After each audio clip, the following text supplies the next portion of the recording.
What is up, everybody? It is Alex from Heavy New York calling from the Alto again, and this time we got round 4 with Adrienne of 7 Spires. Thanks for coming back to the show. It's always great to have you here.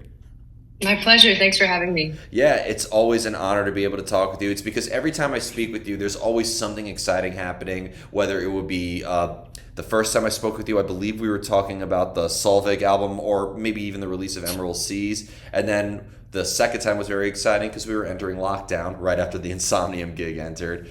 Then we talked about Gods of Debauchery, and now A Fortress Called Home. Absolutely beautiful album, as always. Excellent work. Was this intended to be just the continuation or the follow-up to Gods of Debauchery, or was this new uncharted territory for Seven Spires? I believe I start the same question off every time, but... That's fine. Thank you very much. It was a bit of both, I guess. I remember in interviews for the last album, Jack was saying, like, here's the trilogy, now we're done. And then as we were writing some of this music and I was writing lyrics, I mean, there are for sure themes, both lyrically and musically and emotionally and timeline wisely, all throughout many of the songs on A Fortress Called Home. So I can't truthfully say it isn't part of the series, but it's. We talked about, Jack has called it like if the previous 3 albums were like a very guided, like from point A to point Z type of journey, he says that this one is now more of an internal one and you have to find your own adventure.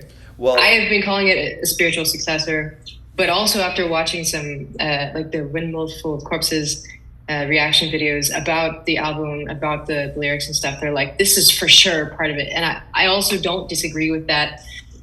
Yeah. So, I mean, who knows? Well, I'll be honest with you. One thing I've noticed, the first thing I've noticed about this album is that the song titles, I would say, have very vivid imagery behind it. Like, I love a song title, Songs Upon Wine-Stained Tongues, Love's Souvenir, Where Sorrows Bear My Name. They're both have very vivid imagery, but they are also very personal, as you've mentioned as well.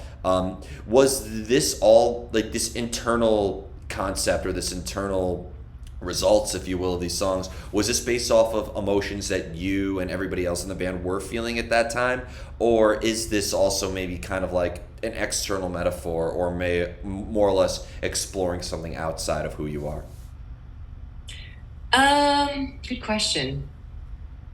I almost hate to tell you this, but I mean, like with every album, it's inspired by our life experiences, and this one's no different. Yeah.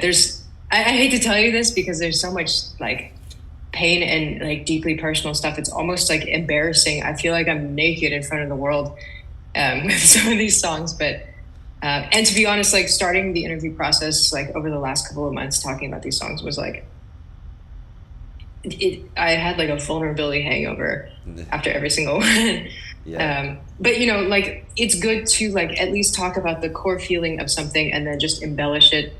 Maybe it's not that, you know, I live in the impossible tower in Dracula's castle, but yeah, it's cool to take a feeling that needs expressing and find a way to talk about it in a that's not gonna completely alienate everybody. Well, I mean, it's amazing on how like a lot of bands, especially in the symphonic metal genre or the melodic death metal genre, may sing about the same thing sometimes, but still make it like completely different. Like, how many times have we heard a melodic death metal band from Finland talking about the same Viking story over and over You're again, right. but managed to also bring new lease of life to that same story with a different sound as well as a different relation to it and an angle that it's approached. So is there almost a lot of observation or kind of seeking out the inspiration in a way before you put pen to paper on writing, like, or do you kind of like look for this inspiration, or do you just kind of let it hit you when you least expect it?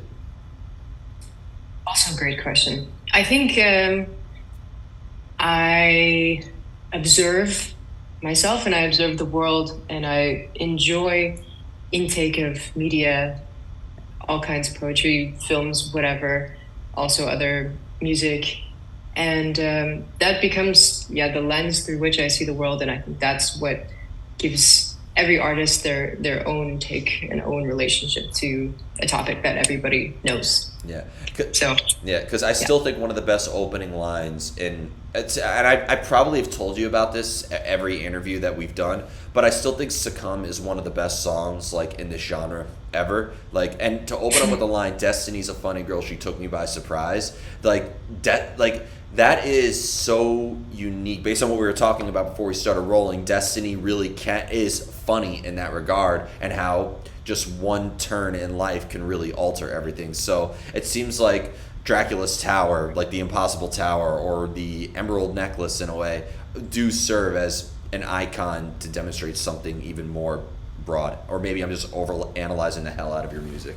No, you nailed it completely. I mean, also with these like old legends and stuff, at some point they were written to convey a lesson or like a theme of some kind. And those lessons and those themes can be applied hundreds or thousands of years later. And so, yeah, as you said, it's just like, here's an icon or a character or an idea that stands for all of this stuff that we can now talk about here. Well, and with all the emotion, or depending on what you're singing about, actually, like if it's something that's rooted in a more personal experience or something that is like, you know, a documentary of something, of another medium, if you will, depending on what you are singing about, does it maybe feel like it resonates with you differently, or there's a different energy that's sort of channeled into singing that song? Do you feel like maybe with one song you really are like naked in front of the audience, as you said, when you're singing it, or does part of you feel almost like a narrator more so than a singer or whatnot, or do you feel like maybe you even have to portray a character in that regard? Wow, great question again. Thank you. I think I've felt like all of those, and also even it can change over time. Sometimes with songs that feel so raw and disgustingly personal, at some point I feel like as years go down the line and, you know, we've done tours and stuff and I've lived some more, at some point I feel more like a narrator. And maybe somebody in the audience needs that song and they're at that point in their life now where that particular topic is very like important to them. And so I can say, let me guide you through this journey instead of like, let's walk through fucking hell together. Well, and also, because I've always said that when emotions are the source of inspiration, I mean, it's obviously very cathartic and, you know, it's a great form of expression, but emotions are a drug in itself, and sometimes artists can be victimized by their own product and succumb to madness in the creative process. Is there sort of like an art to handling the emotions? I've always compared emotions to like steroids. Like people use them all the time, and sometimes it's helpful for some people and other times it ruins them from the inside out. So is there sort of like a way of appropriately handling your emotions so they don't consume you in the creative process? Absolutely. Yeah, as you said, like it's very interesting to compare feelings to drugs. I mean, as songwriters, it's basically our job to sell emotional state change. And so to do that authentically, yes, we have to like feel certain things, or at least I do when I'm creating. And so I really have to like draw the line between I'm making stuff, I'm at work, and I'm at home, I'm cooking pasta for me and my housemate. Like, and I think really what it comes down to is the like 3.5 years of therapy that I've done. I've been in it for 20. Learning. I've been in it for 25, so no judgment. Okay, yeah, you get it. Yeah, so just like learning to regulate my emotions and like observe them and let them exist and not push them down, but also not let them consume me. We can exist together, and that's kind of like if I am still feeling like if we spend like 3 months working on, for example, the orchestration and everything, and I've been so immersed in this darkness, then it's very important that I then take every single day that I can to touch grass and eat delicious things and fight the battle to look for something beautiful every single day, look for the small joys.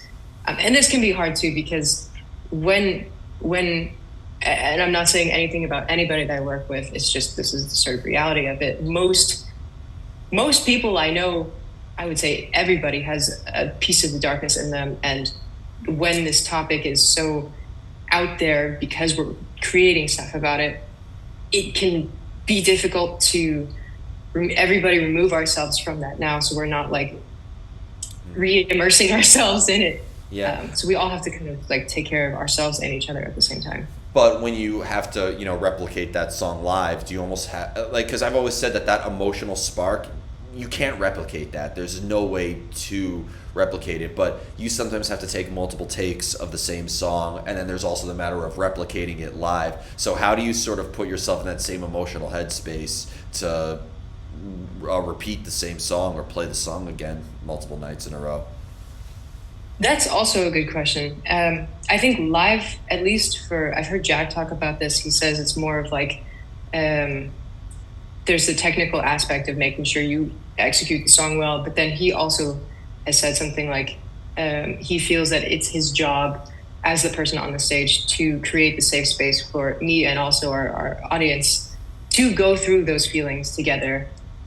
So I think for some of us, in the live setting, it's less of putting ourselves in the mental headspace. But for me, I mean, I'm the mouthpiece of the damn stuff. So before I go on stage, I try to just do like a quick meditation, and I see how I physically feel in my body, and any feelings that I put away for the day up on my shelf or whatever in my mind, I take them out. I look at them. I let them like fill my body as best I can, and whatever is fueling me that day is gonna color the live experience. So go on. It's terrible to go back to the same stuff over and over again, and I realized this after several years of playing live with Seven Spires. But it is good to let the songs become vessels for processing whatever is on my plate that day. Yeah, I mean, do you? Because I've always said that music is like the best representation on how time is sort of relative in that regard. Where like, do you feel like when you play an Emerald Sea song, you're going back to the headspace you were in 2020? When you play like a Solveig song, you go back to where you were in 2017. Does it almost feel like you are going through like a time warp? Does your set list almost feel like a thing from Back to the Future? At times it can feel like that. Sometimes it doesn't, because then I'm just thinking about, okay, now I'm Solveig with the big horns and blah, blah, blah. And sometimes it's like the songs to come, for example, it gets new memories attached to it. So sometimes, like if I'm having a nice day, I think about last year when we toured with Twilight Force, and this was like the song for somehow we got super lucky. Everybody on the tour really liked the song, and Ale from Twilight Force sang this with us. And so instead of like the bittersweetness that I may have felt when writing the song initially, I now think of like this cherished memory of like my dear friends singing it together on the last show tour, and it becomes, something else. Do you believe this is sort of like a debate in a way that I have with artists, and that's about the evolution of how one evolves? And because we all want to grow as an artist, and even if you are in a band where you kind of do have a formula where you put out the same record and it's always good, there's always growth demonstrated. Do you believe growth and evolution is something you can dictate, that you have control over, or do you just kind of have to let it happen and occur when you don't even realize it? Amazing questions from you, Alex. Wow. Thank you. Yeah, I mean, I think a bit of both, because life will happen to you no matter what, and the only thing that you can control is your reactions, and that's basically where I think growth comes from. You're presented constantly with opportunities for growth, and it's about what you choose to do. Will you do the same shit that you always did, or will you try something new, challenge your fears and your old patterns and the comfort of your whatever bad stuff you're doing? Yeah. And if you stay in that comfort zone, it's okay. Sometimes we don't have anything in the tank to like push through it. Yeah, I don't think there is such a thing as staying in your comfort zone. I think one way, like, it's almost like a replication of a virus. You keep replicating it and replicating it. I hate to use this terminology in today's day and age, but you keep replicating it and replicating it, and eventually it is going to mutate one way or another. So I think growth is going to occur whether you realize it or not. I mean, Ooh, we all do grow. I like this. We all do grow eventually. Like, I don't know if it's happened with everybody, but the Saturn return, as the astrologists would call it, you sort of wake up and realize, like, you may not know who you are today, but you're definitely not the person who you were yesterday, and there's always that sort of limbo growth period. I mean, growth is painful one way or another. Some people realize it when they are in that immense amount of physical or mental pain, but I think it's going to happen regardless. That's why I ask if you can dictate or not, because I'm at a stage personally where I want to grow as an artist. I want to grow, but like I don't know what direction to take it in and how long to ride it in and whatnot. So there's it's hard to it's sort of hard to like pick a direction and then stick with it and to know if you're growing or not. Yeah, but as you said, I guess growth happens no matter what. It's just about like, I don't know, my theory on this, or my approach, is just to try my best to listen to my heart and have faith that it will guide me in the right direction. At least. I mean, if I don't grow in the direction that makes me happy, what's the point? Yeah. I mean, absolutely. I mean, look, sometimes growth means that you have to fall into a realm of just pure unhappiness. I mean, we've all gone through those dark moments where pain is the only pathway. Like, the road to happiness is paved with sheer misery. So. Yeah, sometimes it's like that. And also the other way around. Yep, absolutely. And there was one other final question I wanted to ask you, because I feel like it's an important year for Seven Spires. It is 10 years since the Cabaret of Dreams. And so oh God, for when right. a lot of people have first heard Seven Spires. So take me back to the sort of like formation of really Seven Spires in a way, because I mean, correct me if I am wrong on the history, but like Seven Spires was before Winds of Plague, and it was and before collaborating with Avantasia and I believe Light and Shade as well. So like with every project, this is the first. So you have your whole life to make your first material. You have the rest of your life to do it again. How would you say the Cabaret of Dreams served as a learning experience, and how has it evolved since then? Well, first of all, you're absolutely correct. I actually wrote the first demos of the Cabaret of Dreams and a few others, Ashes, Burn, maybe something else that I can't remember. In 2012, while I was still living in England, I was finishing an associate's degree at a music school. And in 2013, I moved back to the US, and I met Jack within my first couple of weeks at Berkeley. And even that, Destiny was a funny girl. That was a big turning point in my life. I mean, I remember that day vividly, standing in line at the bookstore. I was wearing a Nightwish shirt. He was wearing a brown leather jacket. Def Leppard was playing like in the bookstore. I had all my textbooks. And I looked at this man. I'm like, this is my best friend for the rest of my life. There he is. I gave him my business card. He had a 7-string on his back. And I was like, symphonic metal, thoughts? And that was sort of how things began, I think, truly. And yeah, I mean, you know that like he and Pete were friends since I think they were 13 in another band together. I knew Dovis through Nick Petrino, who now this is so weird. Nick Petrino was a friend of his who now plays in Dee Snider's band. Dovis isn't with us anymore. He's with Testament. It's very, very weird, convoluted. Everybody's doing great stuff. But anyway, now I've forgotten the question. Cabaret of Dreams, 10 years. Right. But what was the specific question? Oh, how has the growth been since then, and what was how? I kind of like it's hard for me to sort of replicate it again. I was getting lost into the whole story because this is interesting. Okay, I mean, so how has the growth been? I mean, I think the main thing that comes to mind is the fact that we met when we were like teenagers or young. So like I think Dovis was 15 when I met him, so he was the youngest, I was the oldest. And let's say we didn't grow up together, but I would say that we became adults together. And I think that's reflected across our albums, not only in the lines on our faces or the musicianship or the technical abilities, but also in the way that we handle each other and the way that we approach art. I think maybe I was the one who always felt the most like I had something to prove. And that got less and less over the years. And I would say that's like completely gone on A Fortress Called Home. Jack always had this like, just make what you think is right, make what makes you happy. And he helped me filter through my insecurities and my desire to succeed out of spite, should we say.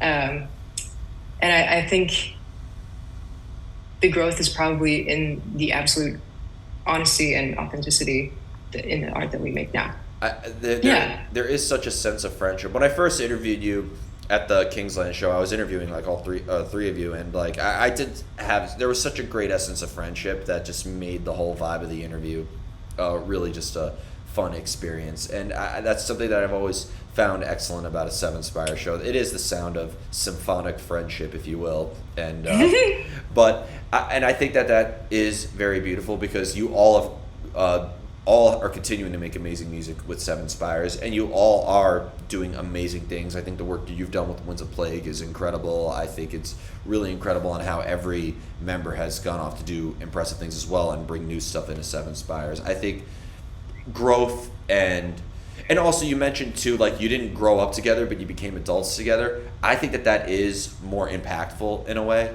Like when you, because look, when growing up with somebody, so when you spend daycare in elementary school when kids are just all vile towards each other and like you can't remember anything about it, like when in your formative years when you're connecting with each other and your love of art is forming together, who you meet on your artistic journey is just as important as the art you create. So I think all in all, I think the fact that you all found each other really is a great testament of fate of how just great music can come together. I think you're really right. And I feel super lucky and grateful that the three of us are still together. And I hope it will always, I mean, I think it always will be that way. Yeah. And I think I couldn't have, I don't want to say the word blessed because it's not really about that stuff, but I feel like I've been blessed with the best possible bandmates and chosen family. Yeah, yeah, absolutely. And also the most so talented, all of you together. Like you all stand out individually on a talent level, and then together it's just a force to be reckoned with. Thank you. So I think we really push each other. Yeah, I could tell that technical yeah. proficiency. I'm still trying to learn succumb on the piano, and I'm giving myself arthritis in the process multiple times. Ooh, here's a tip. Don't play it in A flat. Play it in A. That's how I wrote it. Okay. And then we just transposed it. Good. Fuck A flat. That's why would anyone do that?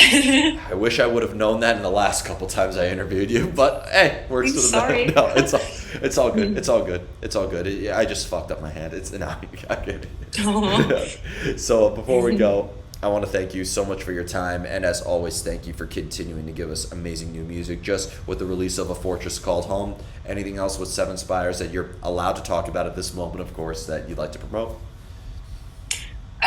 Well, we'll have a focus track on the release day with another music video, which I hope everyone will love. It was another cold day with the dearly beloveds. We're going to headline Mile High Fest this year in August in the US, and we're going to do a co-headliner for 2 weeks in Japan with Lords of the Trident. We're bringing some of our fans with us, so it's going to be like sightseeing in the day, metal show at night. Gonna be super cool. It's a really, really special experience, and I'm so looking forward to it. And yeah, that's pretty much what I can talk about for now. I hope that somewhere the things you can't talk about, there's a full U.S. tour somewhere in the works, maybe a New York City show, hopefully. So too. Thank you so much. I should also, they're gonna like be mad at me if I don't. The people that we're bringing with us are also from the band Patreon. So just to say, if anybody is interested in behind the scenes looks at things, we're also doing spoiler clips between now and the album release, so you get to hear a little bit of extra like previews and stuff like that. And yeah, it's a cool place to be, and there'll be like a listening party and stuff for some of those people too. Anyway, that's now I've said what I need to say. Hell yeah. Well, thank you so much, everybody. We are here with Seven Spires. Once again, be sure to check out A Fortress Called Home. We'll see you next time on Heavy New York.